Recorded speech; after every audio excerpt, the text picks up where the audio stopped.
పథకాలు ఉన్నాయా అని అడుగుతా ఉన్నాను మీ బిడ్డ. అన్న జరిగిందా? పెట్టుబడి కోసం ఎప్పుడైనా గవర్నమెంట్ సహాయం చేసిందా? రైతు భరోసా ఉండేదా? తమ్ముడు ఉండేదా?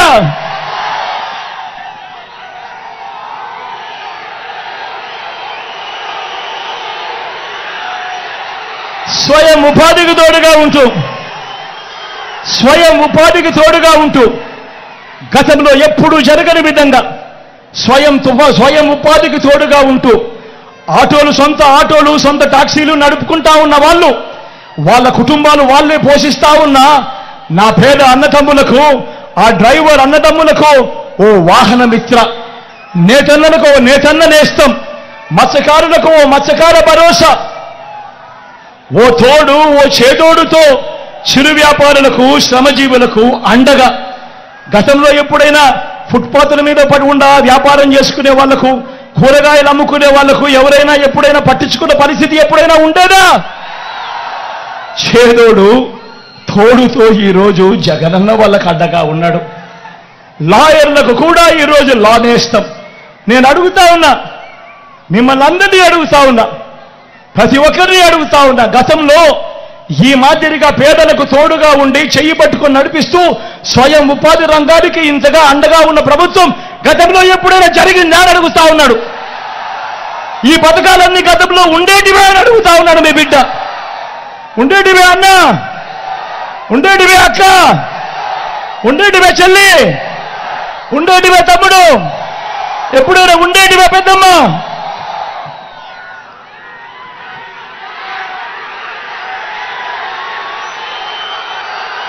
ఏ పేదవాడు అప్పుల పాలు కాకూడదు, ఏ పేదవాడు వైద్యం అందక ఇబ్బంది పడకూడదు, ఏ పేదవాడు వైద్యం అందక అప్పుల పాలయ్యే పరిస్థితి ఏ పేదవాడికి రాకూడదు అని మొట్టమొదటిసారిగా ఈ 59 నెలల కాలంలో గతంలో ఎప్పుడూ జరగని విధంగా ఈరోజు ఆరోగ్యశ్రీని విస్తరించాం.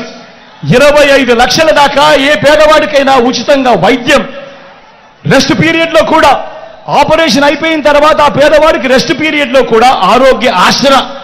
ఈరోజు ప్రతి పేదవాడికి అండగా గ్రామంలోనే ఓ విలేజ్ క్లినిక్, ఈరోజు గ్రామానికే ఓ ఫ్యామిలీ డాక్టర్, ప్రతి ఇంటిని కూడా జల్లడబడుతూ అన్న అక్క మీ ఇంట్లో ఏం సమస్యలు ఉన్నాయి అని మీకు మందులు ఇస్తూ టెస్టులు ఇస్తూ ఏకంగా ఇంటికే ఆరోగ్య సురక్ష. నేను అడుగుతా ఉన్నా, ఇంతగా పేదవాడి ఆరోగ్యం మీద ఇంతగా ధ్యాస పెట్టిన ప్రభుత్వం గతంలో ఎప్పుడైనా జరిగిందా అని అడుగుతా ఉన్నాడు మీ బిడ్డ.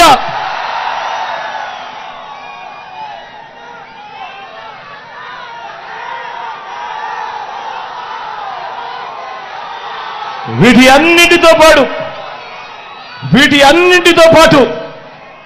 అన్నింటితో పాటు ఏ గ్రామానికి వెళ్ళినా కూడా 600 రకాల సేవలు అందిస్తా ఉన్న గ్రామ సచివాలయాలు, ఏ గ్రామానికి వెళ్ళినా 60-70 ఇళ్లకు ఇంటికే వచ్చి సేవలు అందిస్తా ఉన్న వాలంటీర్ల వ్యవస్థ, అదే గ్రామంలో ఇంకో 2 అడుగులు ముందుకు వేస్తే ఓ ఆర్బీకే వ్యవస్థ రైతులను చేయి పట్టుకొని నడిపిస్తూ, అదే గ్రామంలో మరో 4 అడుగులు ముందుకు వేస్తే నాడు నేడుతో బాగుపడ్డ ఇంగ్లీష్ మీడియం గవర్నమెంట్ బడి అక్కడే కనిపిస్తుంది. ఈరోజు గ్రామానికే ఫైబర్ గ్రిడ్ నిర్మాణంలో ఉన్న డిజిటల్ లైబ్రరీలు, ఈరోజు గ్రామంలోనే నా అక్క చెల్లెమ్మలకు రక్షణగా, నా అక్క చెల్లెమ్మలకు తోడుగా ఈరోజు గ్రామంలోనే ఓ మహిళా పోలీస్ నా అక్క చెల్లెమ్మను కొరకే పెట్టడం జరిగింది. నా అక్క చెల్లెమ్మలు ఎక్కడికి బయటికి వెళ్ళినా కూడా ఇబ్బంది పడకుండా నా అక్క చెల్లెమ్మల ఫోన్లోనే ఈరోజు దిశ యాప్, ఏ అక్క చెల్లెమ్మ కూడా బయటికి పోయిరా ఆపదలో ఉన్నప్పుడు ఆ దిశ యాప్లో బటన్ నొక్కితే చాలు 10 నిమిషాల్లోనే పోలీస్ సోదరుడు అక్క చెల్లెమ్మ దగ్గరికి వచ్చి చెల్లెమ్మ ఏమైంది అని అడుగుతా ఉన్న పరిస్థితి. నేను అడుగుతా ఉన్నా, ఇవన్నీ నేను చెబుతా ఉన్న ఈ పథకాలు, నేను చెబుతా ఉన్న ఈ మార్పులు, నేను చెబుతా ఉన్న ఈ లంచాలు వివక్ష లేని పాలన గతంలో ఎప్పుడైనా జరిగిందా అని అడుగుతా ఉన్నాను మీ బిడ్డ. ఆలోచన చేయమని కోరుతా ఉన్నా. కేవలం ఈ 59 నెలల కాలంలోనే గతంలో ఎప్పుడూ జరగని విధంగా ఈరోజు మీ బిడ్డ మీకు పాలన అందించాడు. లంచాలు వివక్ష లేకుండా నా అక్క చెల్లెమ్మలకు అండగా నిలబడిన పాలన, నా అవ్వాతాతలకు తోడుగా నిలబడిన పాలన మొట్టమొదటిసారిగా కనిపిస్తా ఉంది. ఆలోచన చేయమని అడుగుతా ఉన్నా. మరో వంక ఒక్కసారి చంద్రబాబు నాయుడును కూడా గమనించమని అడుగుతా ఉన్నా. మరో వంక 14 ఏళ్ళు ముఖ్యమంత్రిగా చేశారంటాడు చంద్రబాబు. మరోసారి 3 సార్లు ముఖ్యమంత్రిగా చేశారంటాడు ఈ పెద్ద మనిషి చంద్రబాబు నాయుడు. మరి నేను అడుగుతా ఉన్నా, 14 సంవత్సరాలు ముఖ్యమంత్రిగా చేసిన చంద్రబాబు పేరు చెబితే ఏ పేదవాడికైనా కూడా ఆయన చేసిన ఒక్కటంటే ఒక్క స్కీమ్ అయినా గుర్తుకు వస్తుందా అని అడుగుతా ఉన్నాడు మీ బిడ్డ. 2 చేతులు పైకెత్తారు.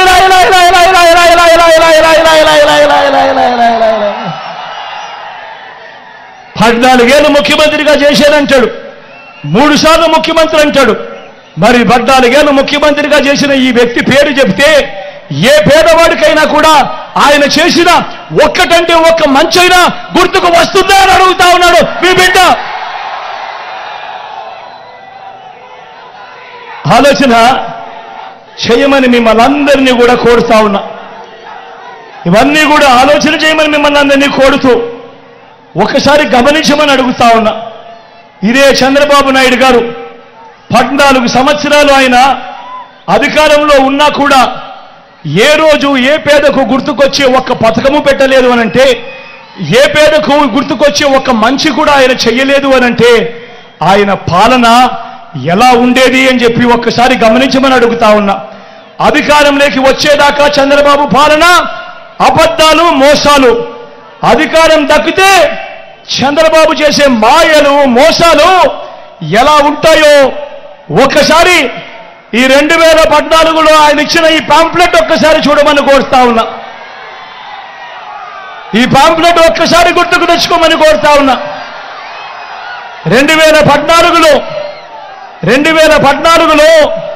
ఇదే పెద్ద మంచి చంద్రబాబు నాయుడు గారు స్వయంగా సంతకం పెట్టాడు. 2014లో ఇదే ముగ్గురితో చంద్రబాబు కూటమిగా ఏర్పడ్డాడు. ఏర్పడి ఈ పాంప్లెట్ ముఖ్యమైన హామీలనంటూ మీ ప్రతి ఇంటికి పంపించాడు. ఈ పాంప్లెట్లో చెప్పిన ఈ హామీలన్నీ కూడా ప్రజలు అప్పుడు నమ్మారు. నమ్మి చంద్రబాబు నాయుడు గారికి అధికారం ఇచ్చారు. అధికారం ఇచ్చినప్పుడు 2014 నుంచి 2019 మధ్య ఆ 5 సంవత్సరాలలో ఈ ముఖ్యమైన హామీలంటూ చంద్రబాబు స్వయంగా సంతకం పెట్టి మీ ప్రతి ఇంటికి పంపించిన ఈ పాంప్లెట్లో చెప్పినవి కనీసం ఒక్కటంటే ఒక్కటైనా ఇందులో జరిగాయా అని అడుగుతా ఉన్నాను మీ బిడ్డ. ఒక్కసారి నేను చెప్తాను, నేను చదువుతాను, మీరే చెప్పండి ఇందులో ఒక్కటైనా జరిగిందా లేదా అన్నది మీరే చెప్పండి అని మిమ్మల్ని అడుగుతా.